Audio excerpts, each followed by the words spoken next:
Hey everyone, Gil here at Camp Patton Family Compound.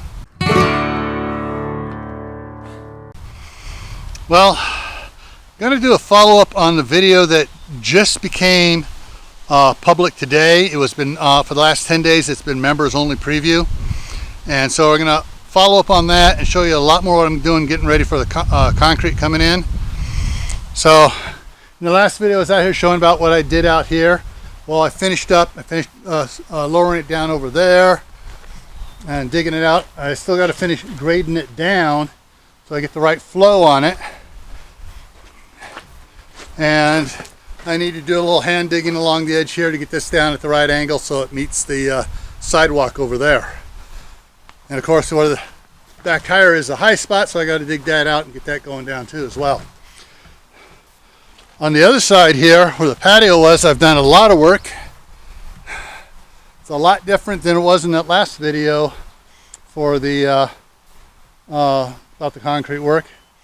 So 12 feet off there, comes over right about here.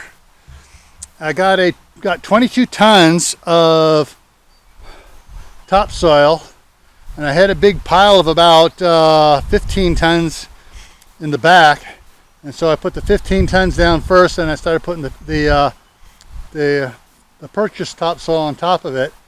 And as I put it out, I put it out in layers, turned the sprinklers on, got it damp, wheel rolled it to compact it, and built it up in layers. And so this is pretty daggone hard here. And the reason I built this up, several reasons. I'm building this up for, one reason is so that when the edge of the aggregate base I'm going to put down, when I run the vibra plate on it to compact it, it doesn't just push out the side. This has support on the side here. And so after doing the grading here, I dug all the grass that was in here. This area was all full of grass. Dug all the grass out. I got to bring some more topsoil in, bring it up where those dots are. That is top of rock grade is going to be there. So I got to go about halfway up to that with soil, run the vibra plate on that, dump the 3/4 inch aggregate base in, compact that, and get it ready for concrete here. Concrete level is going to be level with that first lower step. It's going to be 1.5 inches above this lower step here. They weren't put in at the same elevations. And I'm not sure what I'm going to do about that. I'm thinking about just boxing it off and pouring a bigger step, because then extending out that the big platform part of it out all the way. The cement down here will be about 1.5 inches below the edge of the lid, which will be fine. And I'll come over and I'll end right here, even with the house for now, come out to about here. So come down here and over here. I have another 22 tons of topsoil coming and 22 tons of aggregate base coming. I have a feeling they screwed up, because when I called them this morning, they're going, what? Oh, we're not sure why you haven't gotten it, and they're looking into it. I have a feeling that somebody forgot to communicate it from the order taking desk to the dispatcher. Anyways, so I'm going to be filling this up at this level here, all the way over to that T-post there, and squaring it off here. I'm going to finish knocking down the sod down a little bit, and then cover it all and get this all filled in. Later, I'm not sure when it's going to happen, if they're going to be able to get to it this year or not. I'll have the money, but whether or not the concrete guys will have the time.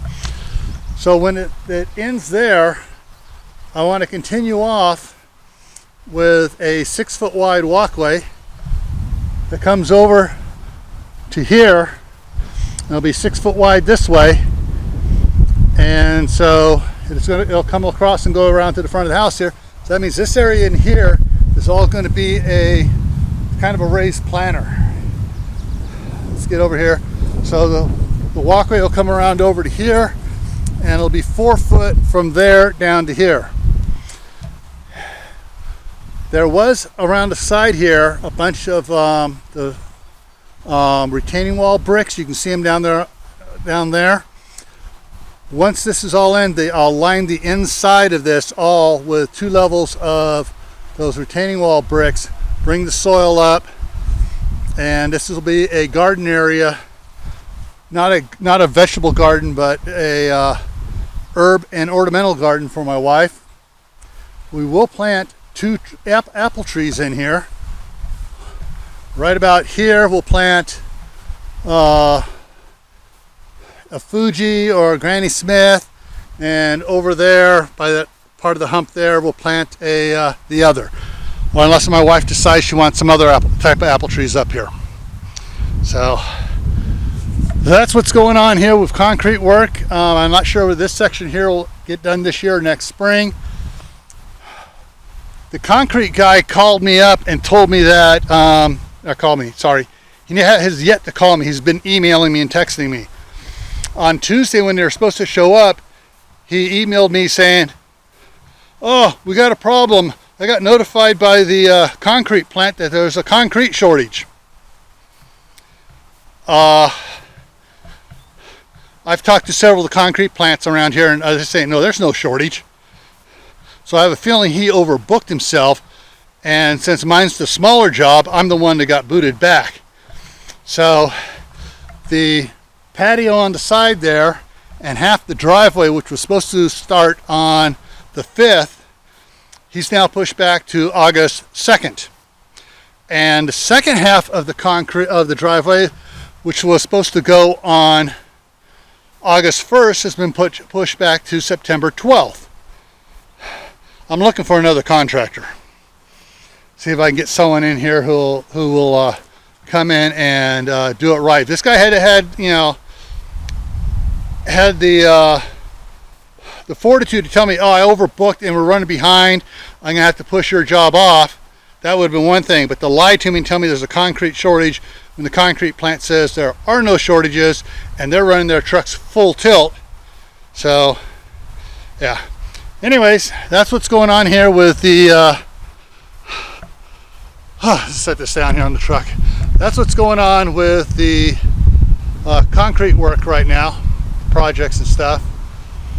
So do whatever you can to better your situation. I'm trying to get mine better here. Once I get this driveway in, the driveway in wintertime sometimes gets kind of muddy, even with all the rock on it. And so if it's concrete, I'll be able to keep all the snow and water off it real easy. So stay happy, stay safe, and I'll see you in the next video.